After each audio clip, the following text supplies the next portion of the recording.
Namaskar, this is Firstpost and you're watching Vantage with me, Palki Sharma.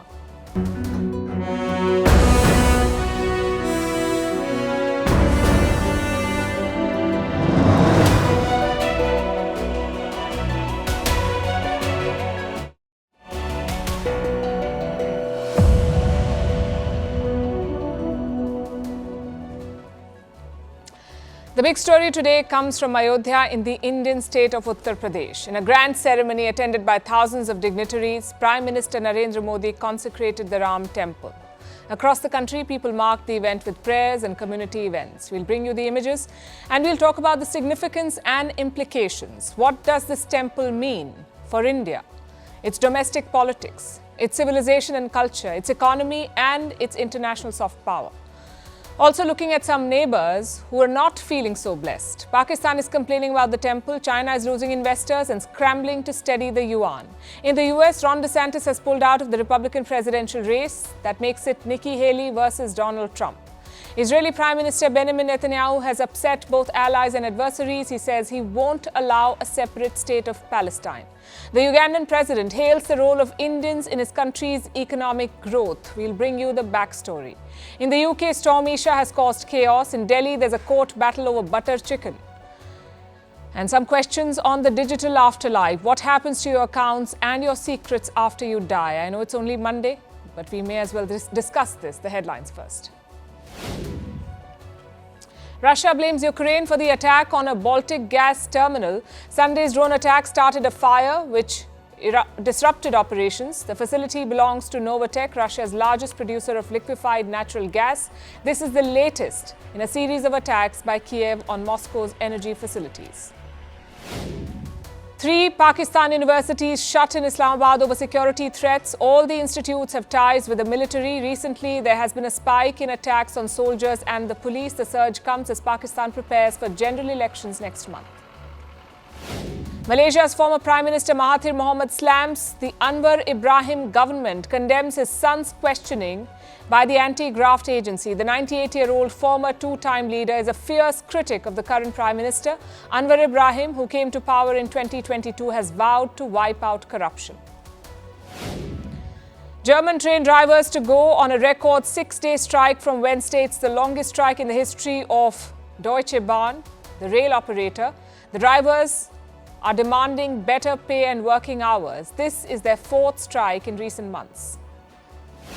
Turbulence continues for Boeing. US authorities say door plugs of more Boeing 737 planes should be inspected. Earlier this month, an emergency exit door flew off mid-air on an Alaska Airlines flight. The US grounded Boeing 737 MAX 9 planes after the incident. And Cameroon launches a large-scale malaria jab campaign. The World Health Organization calls it historic. The mosquito-borne disease kills more than 600,000 people every year. Most of the deaths are from Africa, where children are the biggest casualty.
It was a big day here in India. All eyes were on the city of Ayodhya, on the new Ram temple.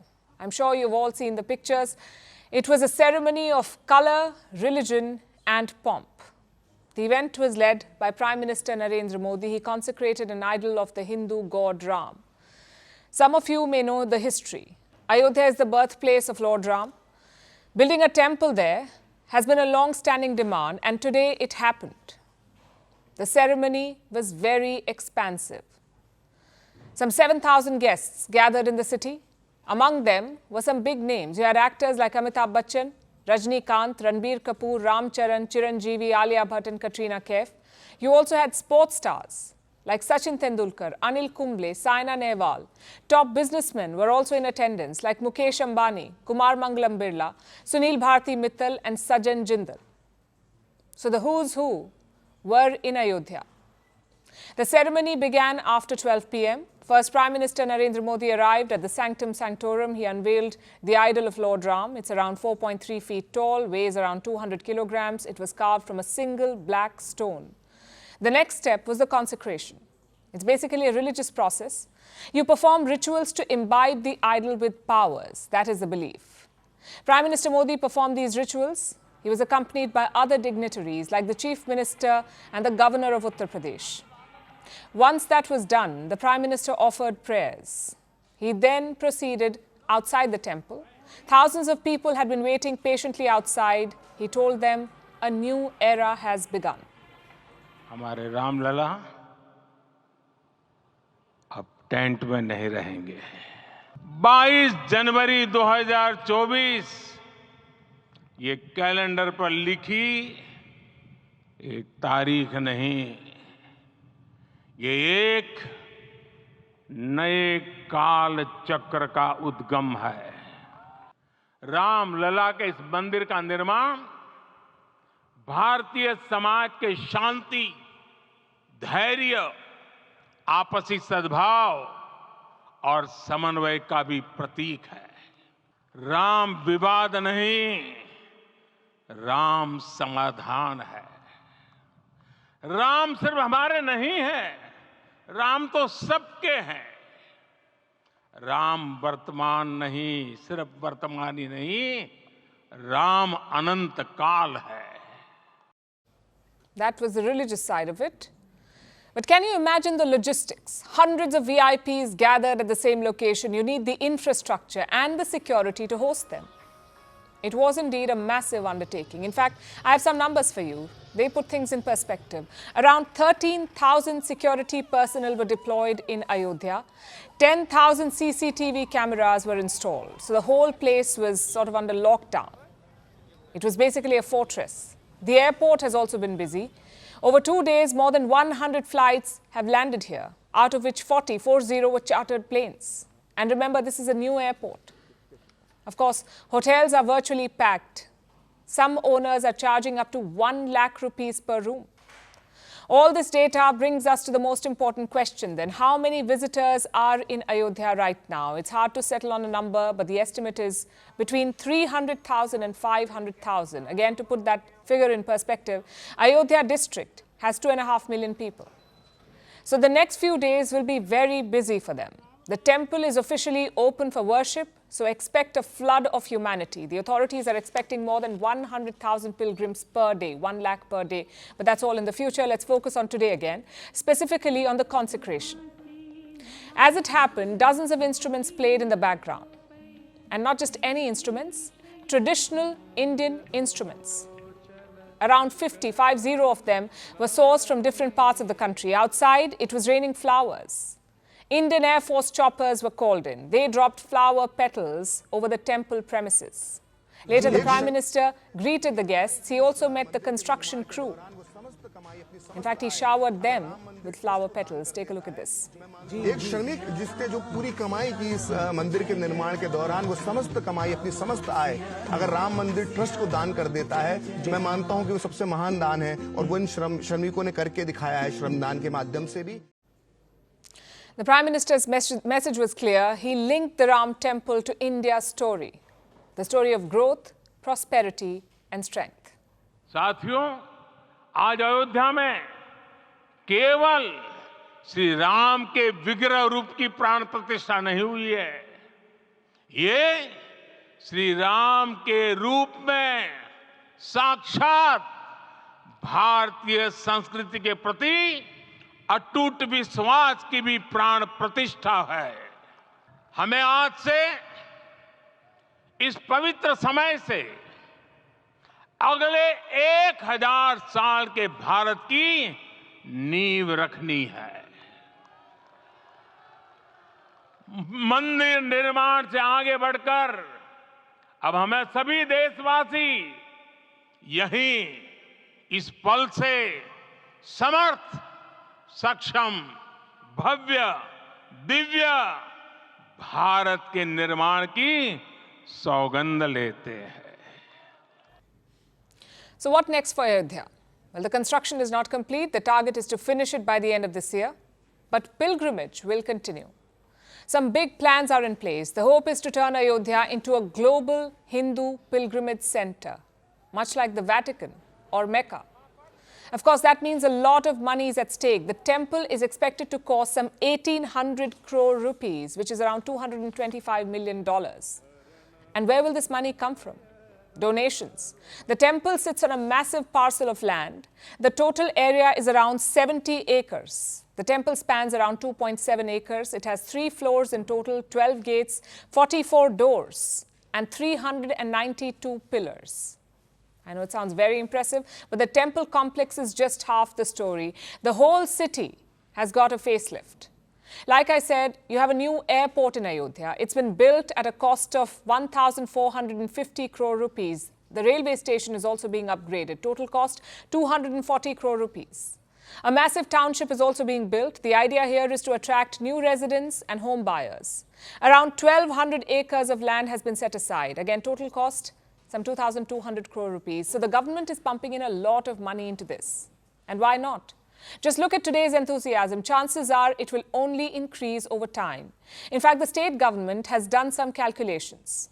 It is expecting a bump in tax revenue because of this temple. Guess how much? Around 25,000 crore rupees, which is around $3 billion. Jump in tax revenue, 3 billion. So it's not just about the emotions around it. This temple has immense potential. It can transform the city and nearby areas. And you don't even have to promote it. Why? Because the world already knows about it.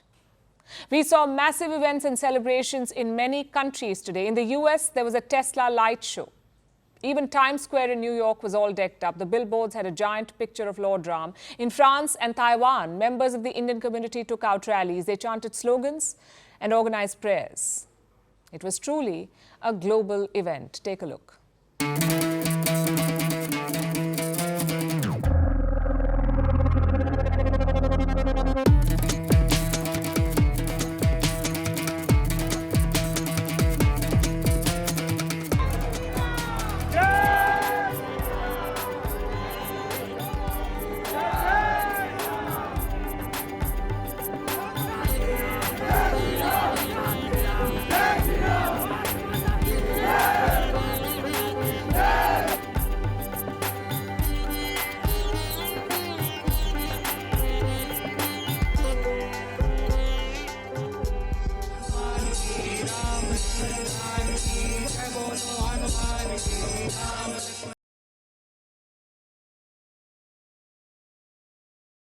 So the temple is open. Ayodhya is now on the global pilgrimage map. But what does that mean for India? Well, there are 2 broad implications. One is domestic, the other is global. We'll discuss both tonight. Let's start with the domestic implications. Ayodhya has seen a lot of history. Some of it has been painful and violent. But this temple is like a full stop to that story. It's now time to look forward, to focus on the future. The Prime Minister also talked about it. He said Ram belongs to everyone. So hopefully the temple marks the beginning of a new chapter, a chapter of harmony and unity. Secondly, it's an important civilizational milestone. Every Indian probably knows the Ramayana. They also know how important Ayodhya is. It's the birthplace of Lord Ram. So building a temple there symbolizes a lot, sort of like a homecoming for the god. And thirdly, the political implication. In a few months from now, India will head into the general election. Chances are the temple will feature heavily in it. Building it was an election promise of India's ruling party, the BJP. In fact, the party's rise is linked to the Ram temple. So today's event does have political implications. You will see it play out very soon. That's the domestic impact. Now let's look at the global implications. Number 1 is soft power. The story of Lord Ram is a pretty famous one, not just in India but across Asia. You have different versions of the Ramayana. Thailand has one. So does Cambodia, Laos, China, Myanmar, Indonesia, Vietnam. They all have their own versions of the Ramayana. I'll give you an example. There's a city in northern Thailand called Ayutthaya. It was the capital of an ancient Thai kingdom. And where did the name come from? Many historians say Ram's Ayodhya. Even today, Thai kings take the name Rama. In Cambodia, you have the Angkor Wat. Originally, the temple was dedicated to Vishnu. And inside, you can find murals of Ramayana. Wherever Indians went, the Ramayana followed. Like in the Caribbean, in Africa, in Pacific islands like Fiji. All these places are familiar with Lord Ram. In fact, they celebrate him. So maybe New Delhi can leverage that common thread. Use it to forge closer ties. Which brings us to the second implication, more tourism. Again, the focus is on Asia. It can be on Asia. Look at the top sources of foreign tourists in India. Bangladesh is on top. Then come a lot of Western countries. Malaysia is at number 9. Thailand is at number 11. Other Southeast Asian states do not even feature in the top 20. Maybe the Ramayana can change that. These people grow up listening to stories of Lord Ram. Why wouldn't they want to visit his birthplace or other sites linked to his story? The government of India is already working in this direction. A Ramayana railway circuit has been unveiled. It links places like Ayodhya, Chitrakoot and Buxar. The route has around 15 stops. It's an 18-day journey covering more than 8,000 kilometers.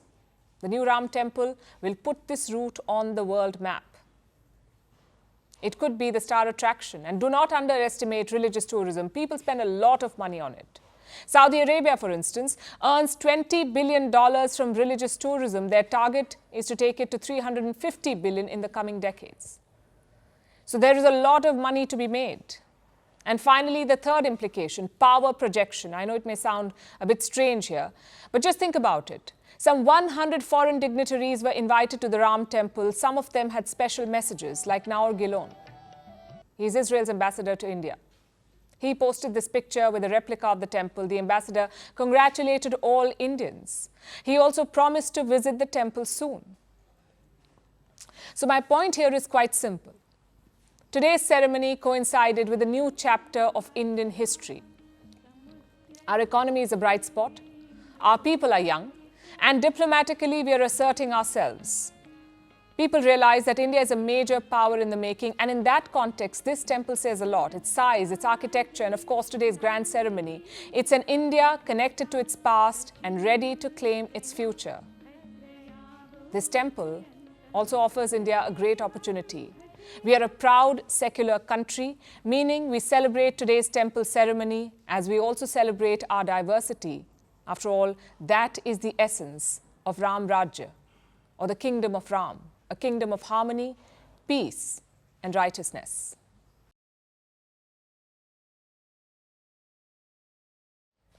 So the mood in India is festive, but some of its neighbors are not feeling it. Pakistan is sulking and showing it with a letter. Pakistan has officially condemned the consecration of the Ram temple and urged India to ensure the safety of religious minorities. We're not making this up. This is Pakistan, which imperils everyone's safety, minority or majority. Of course, they're not happy about the event in Ayodhya. And its iron brother China is also not feeling blessed. They're losing money, and how? Investors are packing up and leaving China. Losses are mounting. The Hong Kong markets are in chaos. They witnessed a mass sell-off. It began last week, and this morning it worsened. The losses have been steep. Hong Kong stocks are trading at 36% discounts. Their value has fallen substantially. Ask an investor and they'll likely tell you, now is the time to buy. But ask an investor who's familiar with the Chinese market and they might tell you to hold your horses. This situation is like a falling knife. It's best to not try to catch it. And it's hard to say how much it will fall. But I'll give you a figure to understand how big this is. Since 2021, over $6 trillion have been wiped off from the Chinese and Hong Kong markets. $6 trillion.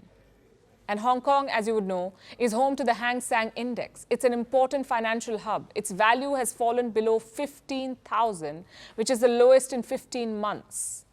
And this marks the end of the Hong Kong story. Before the pandemic, Hong Kong was a gateway to the mainland for investors willing to bet on China and its growth story. They used Hong Kong to funnel their investments into China, but now the circumstances are quite different. China's growth has come to a halt. The external environment has become more complex and the severity and uncertainty have increased. Domestic demand is still insufficient. Some industries have overcapacity. Social expectations are weak. There are still many risks and hidden dangers, and there are also impediments in the domestic circulation. Risks and hidden dangers. There's also Western pressure in the form of sanctions. They've limited China's access to advanced technologies. Plus, China is locked in a trade war with the US. Beijing was hoping for a better start to 2024, but even they admit now that it's challenging. Looking ahead to 2024, we also need to see that the current external environment remains complex and severe. Domestic effective demand is insufficient, overcapacity in some industries, social expectations are weak, and there are many hidden risks. These are still a number of difficulties and challenges to be overcome in order to push China's economy to further rebound and improve.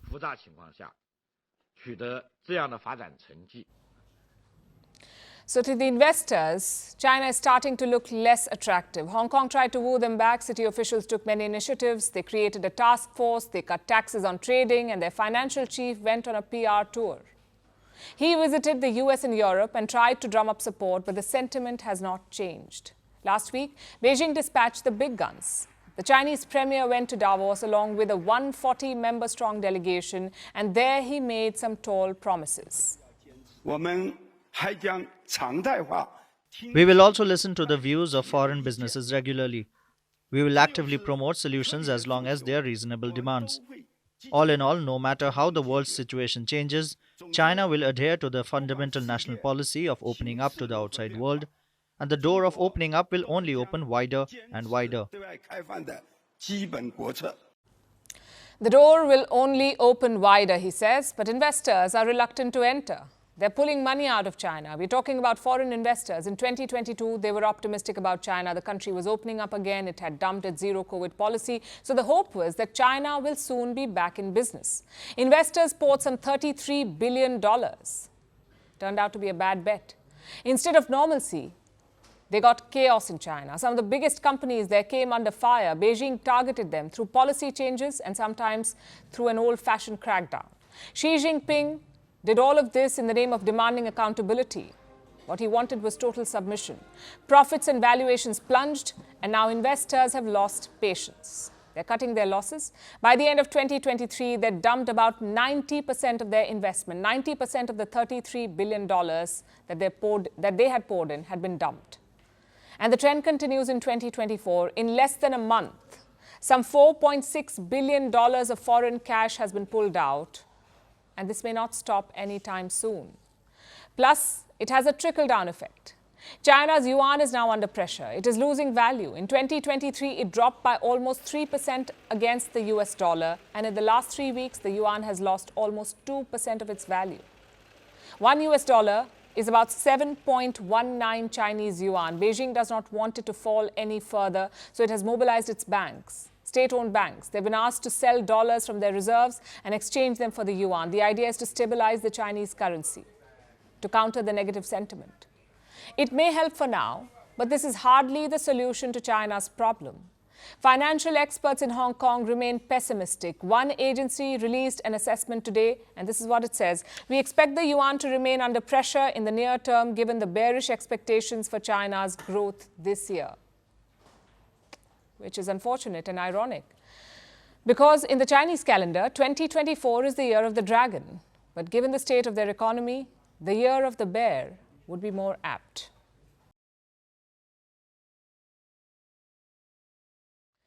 In the US, the Republican field just got smaller because Ron DeSantis has dropped out. He is the governor of Florida. Many people have called him Trump light. Sort of like a less toxic Trump. But turns out Republicans do not want any other version of Trump. They just want the original. So DeSantis has bowed out, and on the way out, he endorsed the former president. I can't ask our supporters to volunteer their time and donate their resources if we don't have a clear path to victory. Accordingly, I am today suspending my campaign. It's clear to me that a majority of Republican primary voters want to give Donald Trump another chance. He has my endorsement because we can't go back to the old Republican guard of yesteryear, a repackaged form of warmed-over corporatism that Nikki Haley represents. So DeSantis is out. Just two candidates now remain, former President Donald Trump and former UN Ambassador Nikki Haley. How have they reacted to the announcement? Trump had said some very nasty things about DeSantis, but now all's been forgiven.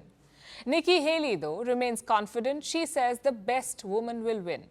Before we begin, I'd like to take time to congratulate Ron DeSantis and, of course, a really terrific person who I've gotten to know, his wife Casey, for having run a great campaign for president. He did. He ran a really good campaign, I will tell you. It's not easy.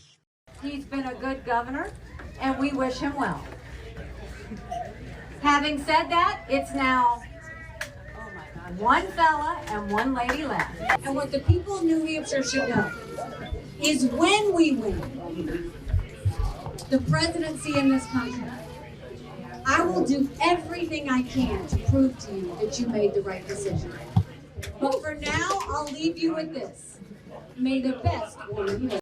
Up next is the New Hampshire primary. The first round was Iowa. Donald Trump won by a huge margin there. Ron DeSantis was a distant second. In New Hampshire, he would have likely finished third because Nikki Haley was doing better here. Maybe that's why he exited the race now. But frankly, he had no choice. Trump's lead is massive. With each primary, it will keep growing. So continuing the fight would be like burning campaign money. But where did things go wrong? Last year, things looked good for Ron DeSantis. He came into 2023 with a big election win. He swept aside the Democratic challenger in the race for governor. DeSantis also had a punching bag: wokeism. It made him very appealing to Republicans, especially to those who were fed up with Trump. In early 2023, his poll numbers were almost 35%. He could have taken on Trump. So what happened? For starters, the debates did not help him. Ron DeSantis' body language was problematic. He lacked charisma on stage, and his smile raised some eyebrows. This should tell you why.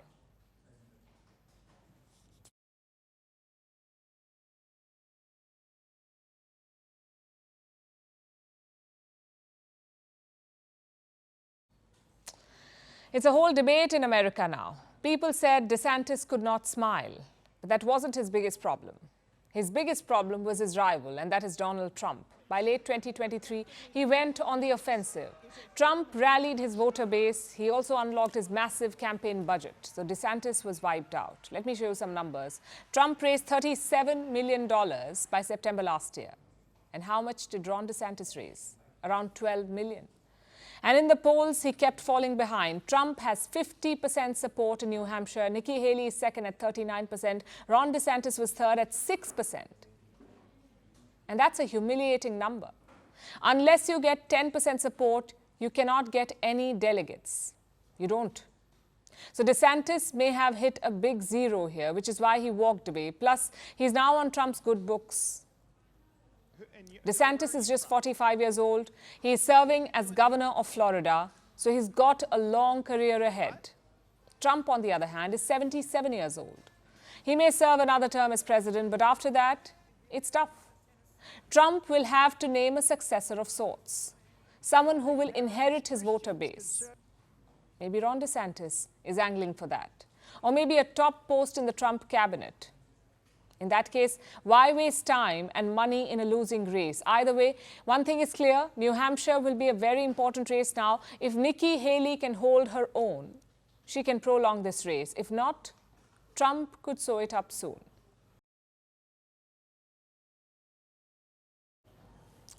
From one leader who is conceding, let's turn to another who refuses to back down. We're talking about Israeli Prime Minister Benjamin Netanyahu. He has overseen more than 100 days of the Israel-Hamas war. He's fighting against numerous opponents. There's Hamas in Gaza, Hezbollah in Lebanon, the Houthis in Yemen, Iran-backed militias in Syria, and the list just keeps growing.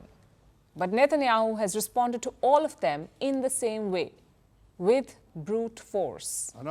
We are continuing the war on all fronts and in all sectors. We are not giving immunity to any terrorist. Not in Gaza, not in Lebanon, not in Syria, and not anywhere. Whoever tries to harm us, we will harm him. This is what has led to the leveling of Gaza and the more than 25,000 deaths there. Netanyahu had said that he had one goal: the elimination of Hamas for the safety and security of Israel. That's what he started with. And his allies were on board with that. But now his goalpost seems to have shifted.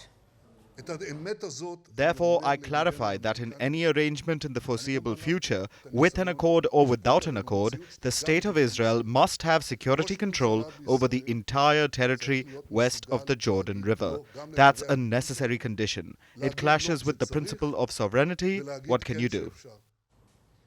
Netanyahu says that Israel will have security control over everything west of the Jordan River. That means both Gaza and the West Bank. Both are Palestinian territories. He wants security control on both.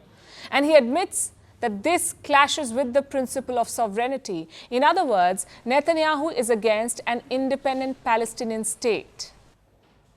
And this has been a controversial point.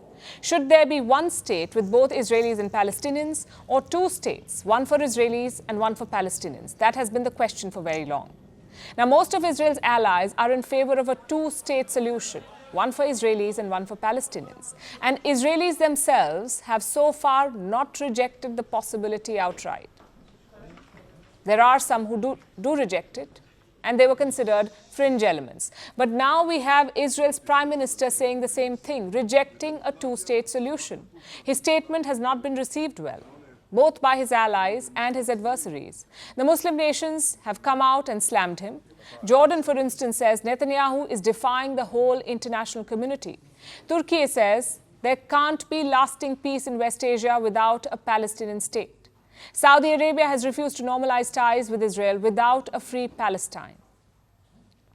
And this was bound to happen. These reactions are on expected lines. What should worry Israel more is how its allies have responded to this, including the Western allies. They're turning on Netanyahu. Some are mild in their criticism. I think it's very disappointing that Benjamin Netanyahu has said that. It's not in some senses a surprise. He's spent his entire political career against a two-state solution. But the point is, which other route is there to seriously resolve this? Some allies are more direct. I think that we have to stop talking about the peace process, and start talking more concretely about the two-state solution process. But one particular ally seems to be in denial. Mr. President, is a two-state solution impossible if Bibi's in power? I think we'll be able to work something out. What does that mean? There are a number of types of two-state solutions. There's a number of countries that are members of the UN that are still don't have their own militaries. A number of states that have limitations on it. And so I think there's ways in which this could work. But Bibi has said he's opposed to any of two-state solutions. Biden is determined to defend Netanyahu, and the rest of the West is not so enthused about this. Even the citizens of Israel are not thrilled, especially the family members of the people taken hostage by Hamas. They're outside the Prime Minister's house, planning to camp there till he finds a way to free the hostages. There are regular protests in Israel. People are calling for early elections, even though Netanyahu still has almost 3 years left in this term as Prime Minister. Everywhere he turns, Benjamin Netanyahu is under attack, it seems. Will he fold under the pressure? Or will he continue to fight till the bitter end? We'll have to wait and see. When you try your best, but you don't succeed, it's the first line of Coldplay's popular song, Fix You. It's also apt for Manila's traffic situation. That's the capital city of the Philippines, Manila. Also apparently the global capital of traffic woes.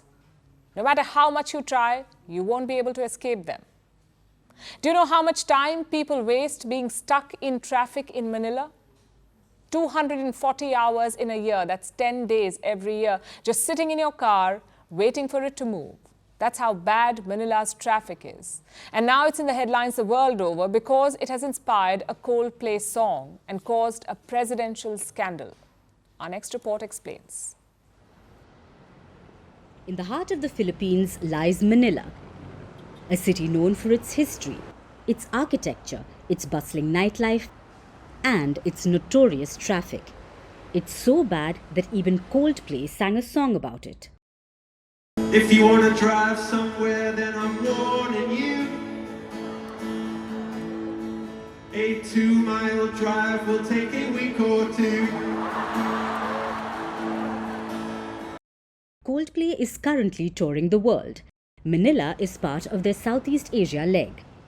And the British band performed there for 2 days, on January 19th and 20th. Manila is home to 14 million people. It's one of the world's most densely populated places, which makes the traffic worse. In 2023, Manila's traffic was ranked the worst in the world. This is among 400 cities in 55 countries. It takes over 25 minutes to travel 10 kilometers. 52% of all roads are congested. In a year, residents reportedly spend 240 hours in traffic. That's 10 whole days. 117 hours of that is spent in really slow-moving traffic, moving at a speed of around 19 kilometers per hour. Many blame the traffic situation on two things: crumbling infrastructure and a public transport system that's not adequate. It leaves roads full of cars and people spending hours just trying to get home. Manila's traffic is almost like a force of nature. It operates on its own set of rules. So when Coldplay came to perform, how could they ignore it? They were stuck in it, they sang about it, and they thanked their fans for braving it. As lead singer Chris Martin summed it up, it's insane. But it's not just Coldplay that the traffic gave trouble to. It seems to have landed President Marcos Jr. in hot water. He watched Coldplay perform on January 19th. Like thousands of fans, he too turned up at the venue. Except the president did not take his car. He took a chopper instead. Why? To avoid the traffic. Coldplay was performing at the Philippine Arena. It's located in Manila's suburbs. From the presidential palace, that's a distance of around 30 kilometers. Without traffic, you can cover this distance in 40 minutes. But with it, it's at least 2 hours or more. So Marcos Jr. chose the safer option. But it did not go down well with the public. The president's being slammed for using government resources for his own pleasure. His security team says it was necessary, that there were security factors. But people are not buying it. They're calling it an abuse of power. So while Manila's traffic is a minor inconvenience for the public, it's now the inspiration behind a Coldplay melody and the reason for a presidential scandal. As Coldplay once said, lights will guide you home. But in Manila, lights will only guide you to the next traffic signal.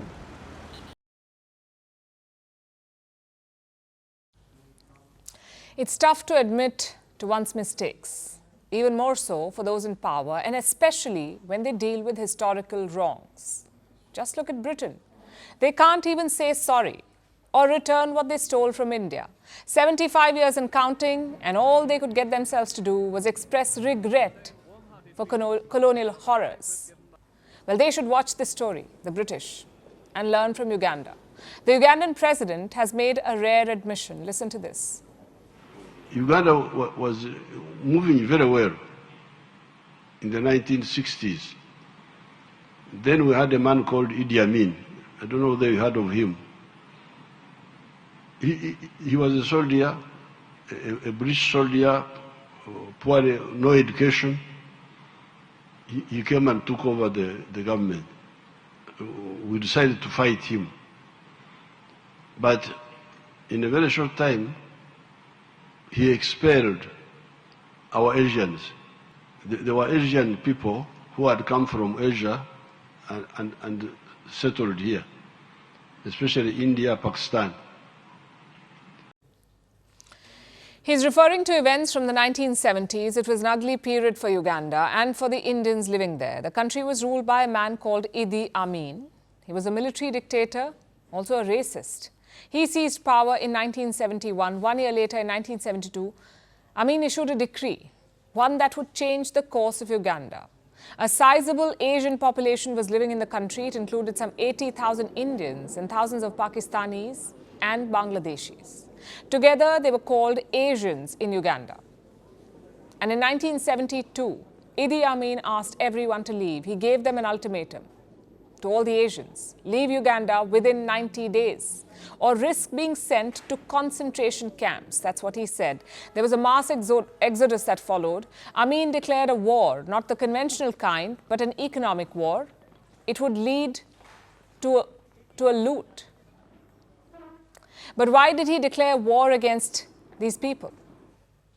Also, how did so many Indians end up in Uganda? The story dates back to colonial times.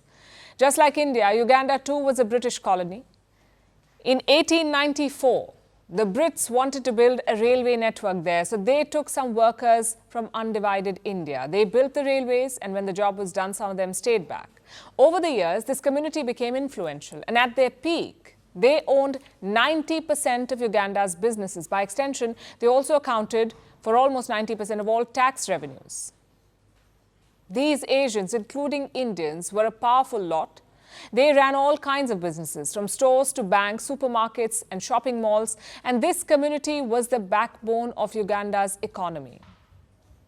Idi Amin did not like that. He called these Asians, and I'm quoting, bloodsuckers. He accused them of hoarding wealth and of denying opportunities to Ugandans, so he decided to eliminate the entire community. Following the typical dictator script, he framed this order like a holy mission. Idi Amin said that he'd had a dream in which God appeared and ordered him to expel the Asians, so he decided to expel them. And they had no choice but to leave. Many of them ended up in the UK. Some returned home to India. New Delhi was upset. It snapped ties with Uganda. The community left behind over 5,000 assets, including businesses, farms, homes, and cars.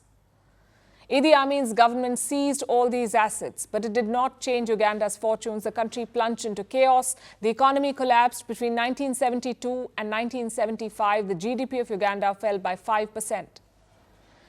The expulsion was supposed to help the people of his country. It only hurt them. According to one claim, the locals were the biggest losers. Idi Amin's rule devastated Uganda. In the years that followed, he would earn the title of butcher. 300,000 people were killed during his regime. He was ultimately overthrown in 1979. That's when Yoweri Museveni replaced him. And he remains president to this day. He recognizes the role and contribution of Indians and regrets the lost opportunities. Came into government, we brought back, we give back the properties of our Asian citizens and non-citizens that Idi Amin had taken. We gave them back. I was asking our people, how many factories have been built by our Indian returnees? They told me 900 factories they had built since they came back. Museveni ended up inviting a lot of the Indians back. Today, there are around 35,000 of them in Uganda, and they have regained their influence. They're active in sectors like manufacturing, trade, banking, tourism, and information technology. Indians are also among the biggest taxpayers in Uganda. Obviously, the government wants more of them. Also, more investment from India and stronger economic ties, which explains the president's statement and his acknowledgement of the historical wrongs. We say he's setting the right example.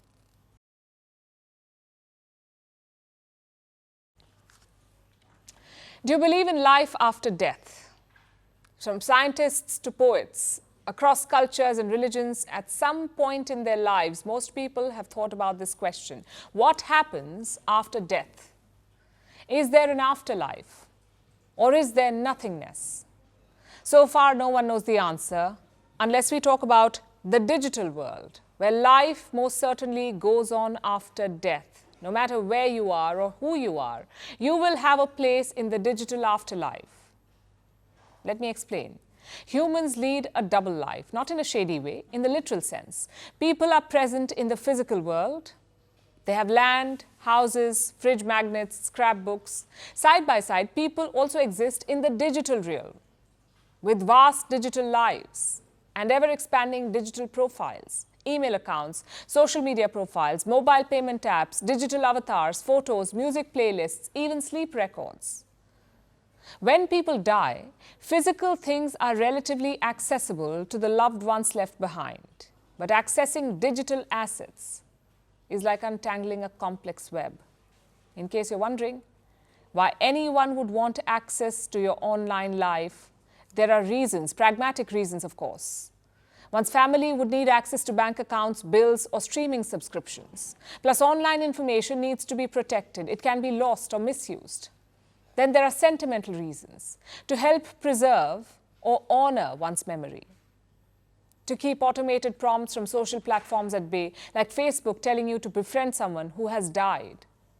It can be disconcerting. Yet digital afterlife is difficult. Family members must unravel someone's online life. This usually creates additional stress on top of all the planning and grief, because accessing digital possessions is increasingly complex. Your family may not know what accounts you have or where certain information is stored. Plus, having someone's passwords is not enough. Many apps use two-factor authentication. The first step is the password, but the second step requires biometrics of the account holder, like a fingerprint. On top of this, there is a privacy concern. Family members will see personal messages or content that the deceased may not want to share. But let's say someone wants to get ahead of this problem. They want to create a digital legacy. Matters are complicated for them as well, because no two platforms have the same policy to do this. Facebook allows a user to nominate a legacy contact. So when the user dies, their account passes to the contact. They can either shut it down or memorialize it. Apple allows a user to pick a legacy contact too, but here the contact must upload the user's death certificate to access their account. Google allows users to pick legacy contacts, but Google simply informs them of account inactivity, and after 2 years of inactivity, Google deletes the account and all the information is lost. Platforms like X, Microsoft, or LinkedIn do not have such functionality. And this is a nuanced problem because tech platforms were not designed to think about death. So they have simply become a digital graveyard. By 2070, the number of dead users on Facebook will outnumber the living. But if we wait for tech giants to fix this, we may as well be dead by the time they have a solution, because when it comes to social implications of their products, tech giants do not have a great track record. It can be a morbid thought and a big ask too. But much like in real life, people have to take control of their afterlife. Just as you decide what will happen to your money or property, consider your digital estate as well. This will ensure that your digital belongings are easily and responsibly taken care of. And if it seems like a lot, just think about your search history. That will put things in perspective.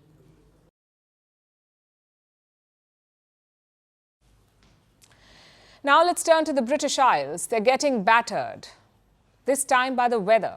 Storm Isha has wreaked havoc across Britain and Ireland over the weekend. Wind speeds crossed the 100 miles per hour mark in some locations. That's over 160 kilometers per hour. The powerful winds and heavy rains brought travel to a standstill. Hundreds of flights were cancelled. Train services were suspended. Roads were shut. Basically, it was chaos. And it's not over yet. Storm Isha will keep affecting Scotland till at least Wednesday. Meanwhile, another storm is rearing its head. Storm Jocelyn is headed for the beleaguered British Isles. Here's our report. The British Isles were hammered by a storm this weekend. Storm Isha. It's the 9th named storm to hit the region since storm season began in September. It originated on the other side of the Atlantic Ocean and then made its way through the British Isles, bringing wind speeds of over 160 kilometers per hour to some regions and torrential rains throughout the Isles. Every country in the region felt the effects of Storm Isha. It disrupted travel everywhere. Air travel in Dublin, the capital of Ireland, was virtually halted on Sunday. There were 148 flight cancellations. Multiple planes were diverted to other locations. And many were stranded at Dublin Airport, leaving the place packed. These were the scenes from a harbour nearby. The local Coast Guard warned people not to get too close to the coastline. The rough seas weren't to be trifled with, and these were the scenes from one of the less affected regions of Ireland. Dublin only saw an orange weather warning. It's a signal to be prepared for extremely bad weather. However, parts of Ireland's north and west were on red alert, the highest level of alert. Northwest Scotland was also put on red alert. All the train services in Scotland were suspended yesterday. Debris had been strewn all over the tracks. Scotland's rail operators spent the entire day clearing tracks. Flights were affected in Scotland as well. Dozens from Edinburgh and Glasgow were cancelled. But even though flights weren't taking off, some luggage was seen on the move at Edinburgh. It made for a viral moment. But Storm Isha's impact wasn't as amusing in London. Airports in the British capital were buffeted by strong winds. Planes had a tough time landing. Some had to try multiple times or opt for different airports. And when they did manage to touch down, many cheered the pilots' heroics. Here we go, get it down, boss. Oh!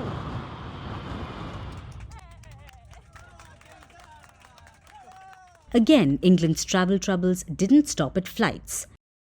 Trains were halted in various parts of the country, often due to trees falling on the tracks.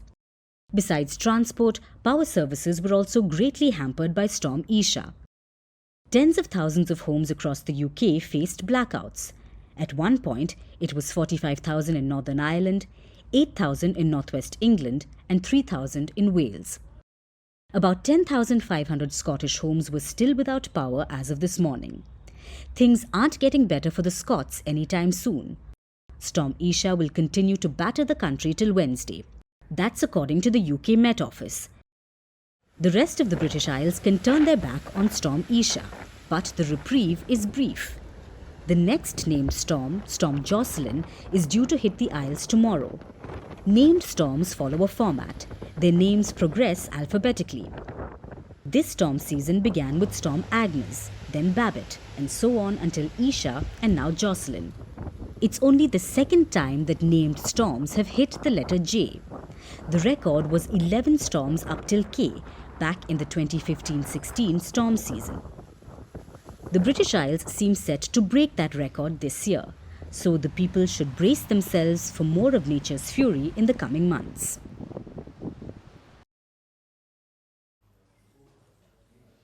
For our last story tonight, let me ask you a question. Which is the one dish the world associates with India? It's a trick question because it has many right answers. And one of them is butter chicken, a dish that's captured global attention and taste buds. There's butter chicken pot pie, butter chicken pizza, butter chicken sandwich. It's everywhere. And while the world is loving it, in India, a battle has erupted over butter chicken. Two restaurants have gone to court over it, Moti Mahal and Daryaganj, two restaurants in Delhi. And what are they fighting about? Who invented butter chicken? It's a story that dates back to undivided India. Here's a report. It was the 1930s. India was still under British rule. It was undivided. In Peshawar, three men worked at an eatery. They were Kundan Lal Gujral, Kundan Lal Jaggi, and Thakur Das. The restaurant was called Moti Mahal, and the three men specialized in tandoori cuisine. Soon, partition happened. The country was divided into India and Pakistan. So these three men fled from Peshawar and ended up in Delhi. Working in the kitchen is all they knew. So they opened a new eatery. It was in Delhi's Daryaganj. The restaurant was called Moti Mahal, an ode to the old eatery where they worked. Moti Mahal soon became very popular. It introduced people to tandoori cuisine, dishes like butter chicken and dal makhani. They were a crowd favorite. And not just the public, leaders loved it too. Like India's first Prime Minister Jawaharlal Nehru. He loved it so much, he made sure it was served at state banquets. Former US President Richard Nixon also liked it. So did Soviet leader Nikolai Bulganin. So the public loved the dishes, the world leaders wanted a taste of it. Butter chicken had a unique appeal. The flavors were subtle, suited for palates across the globe. But it had a distinctive taste and soon became a rage worldwide. According to a study, butter chicken is one of the most searched Indian dishes globally. Which brings us to the question, how was it invented? Who came up with butter chicken? That's where things get a little messy. Moti Mahal claims that Kundan Lal Gujral invented it. One day he had leftover tandoori chicken. He did not know what to do with it, so he made a simple gravy. And voila, there was butter chicken. It was named so because of how much butter was used in preparing it. But there is another story. It says that Kundan Lal Jaggi was the original inventor of butter chicken. The story goes that during partition, a truck full of refugees arrived at the restaurant. They wanted food, but all Kundan Lal Jaggi had were a few tandoori chickens. So he quickly whipped up a gravy of cream, tomato and spices. He cooked the chickens in it. And that's how butter chicken was born. Kundan Lal Jaggi is also said to have invented dal makhani. Now, no one can confirm which account is true. The trio behind Moti Mahal retired in the 1990s. They sold it as a franchise. Jaggi's grandson wanted to respect his legacy, so he opened Daryaganj restaurant in 2019. Which brings us to the present-day conflict. Moti Mahal says Kundan Lal Gujral invented butter chicken, while the restaurant run by Kundan Lal Jaggi's grandson credits him. That is not the only dispute. There's also a feud over the tagline, the inventors of butter chicken and dal makhani. Things got so heated that the matter reached the court. Now the Delhi High Court will decide who can stake claim on the culinary invention. It's a story that began in undivided India, but decades later, the claim over butter chicken is now dividing the public. And now it's time for Vantage Shots, images that tell the story. In Amsterdam, the tulip season kicks off with thousands of flowers on display. In China, the traditional dragon dance goes underwater with the new year around the corner. And the world's largest natural ice skating rink reopens in Canada. Finally, we're taking you back in history. On this day in 1973, the US Supreme Court legalized abortion in the historic Roe versus Wade decision. The case began with a Texas waitress who wanted an abortion. The court struck down state bans, declaring a nationwide constitutional right to abortion. The landmark Roe versus Wade verdict was overturned in 2022. We're leaving you on that note. Thanks for watching. We'll see you tomorrow.